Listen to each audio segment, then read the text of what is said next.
Chapter 87 That the human soul is brought into being through the creative action of God. On the basis of what has already been said, it can be demonstrated that God alone brings the human soul into being. There are but three possibilities: whatever is brought into being is either generated through itself, or by accident, or it is created.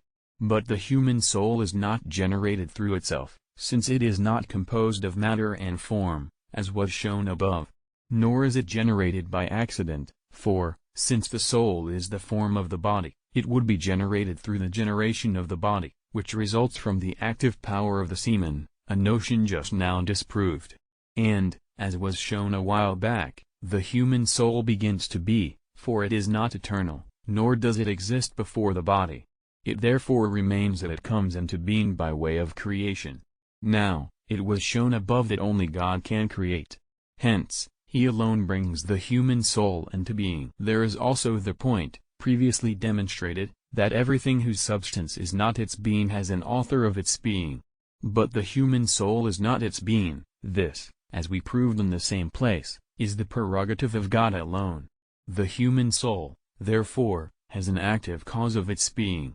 Now, that which has being through itself is also actuated through itself, while that which does not have being through itself, but only together with another, is produced not through itself, but through this other thing being made. The form of fire emerges when the fire itself is produced. Now, it pertains to the human soul distinctively, in contrast to other forms, to be subsisting in its being, and to communicate to the body the being proper to itself. The human soul therefore enjoys, through itself, a mode of production beyond that of other forms, which come to be by accident through the making of the composites. But, since the human soul does not have matter as part of itself, it cannot be made from something as from matter. It therefore remains that the soul is made from nothing. And thus, it is created. And in view of the previously demonstrated fact that creation is the proper work of God, it follows that the soul is created immediately by God alone. Moreover, as we have just proved, things of the same genus come into being in the same way. But the soul belongs to the genus of intellectual substances, which cannot conceivably be brought into being except by way of creation. Therefore, it is through creation by God that the human soul comes into being. Furthermore, whatever is produced by an agent acquires therefrom either something that is the source of a thing's being in such and such a species, or it acquires being itself, purely and simply.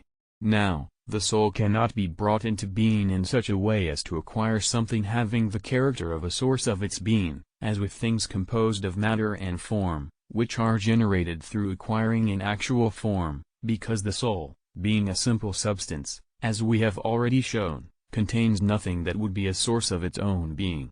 Thus, the only way in which the soul is brought into being by an agent is by receiving from it being, unqualifiedly speaking. Now, being itself is the proper effect of the first and universal agent. For secondary agents act by impressing the likenesses of their forms on the things they make, these likenesses being the forms of the thing made.